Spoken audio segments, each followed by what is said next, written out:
தர்மபுரி மாவட்டம் பாப்பிரெட்டிப்பட்டி தாலுகா கடத்தூர் பேரூராட்சி அலுவலகம் முன்பு பாட்டாளி மக்கள் கட்சி சார்பாக 20% தனி இட ஒதுக்கீடு கோரி போராட்டம். பாட்டாளி மக்கள் கட்சி சார்பாக வன்னியர்களுக்கு 20% தனி இட ஒதுக்கீடு வழங்க வேண்டும் என்று தமிழ்நாடு முழுவதும் இன்று ஆர்ப்பாட்டம் நடந்து வருகிறது.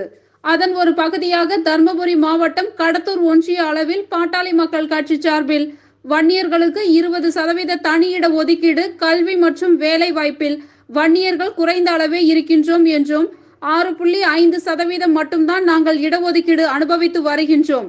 தமிழகத்தில் ஜாதி அடிப்படையில் அதிக மக்கள் தொகை கொண்டது எங்கள் இனம்தான் என்றும், ஜாதி எண்ணிக்கையின் அடிப்படையில் எங்களுக்கு மத்திய மாநில அரசுகளில் உயர் பதவிகளில் மற்றும் அனைத்து துறைகளிலும் தனி இட ஒதுக்கீடு 20% அமல்படுத்த கோரி கடத்தூர் பேரூராட்சி அலுவலகத்தின் முன்பாக போராட்டம். தர்மபுரி முன்னாள் சட்டமன்ற உறுப்பினர் வேலுச்சாமி தலைமையில் கண்டன பேரணி நடைபெற்றது.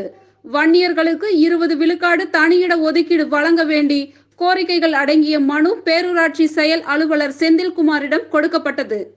நிகழ்ச்சியில் மாநில, மாவட்ட பொறுப்பாளர்களும் 1000க்கும் மேற்பட்ட கட்சி தொண்டர்களும் திரளாக ஆர்ப்பாட்டத்தில் கலந்து கொண்டனர்.